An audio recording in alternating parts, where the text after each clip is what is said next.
Juan's rainbow എന്നാണ് ഈ കേക്കിന്റെ പേര്.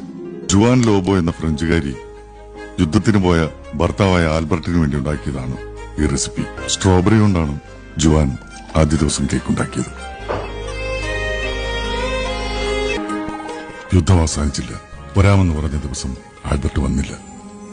പിറ്റേന്ന് ജുവാൻ ഒരു പിസ്താ കേക്ക് ഉണ്ടാക്കി ആൽബർട്ടിനെ കാത്തിരുന്നു.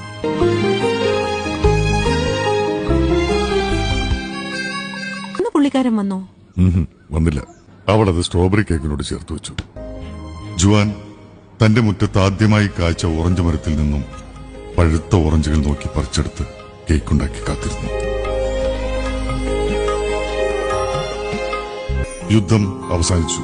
3 ദിവസത്തെ കാത്തിരിപ്പിനൊടുവിൽ അവൾക്ക് ഏറ്റവും ഇഷ്ടപ്പെട്ട ചോക്ലേറ്റുകളുമായി ആൽബർട്ട് വന്നു. അവൾ അത് അവനു വേണ്ടി കരുതി വെച്ച കേക്കിലേക്ക് ഒരുക്കി ചേർത്തു.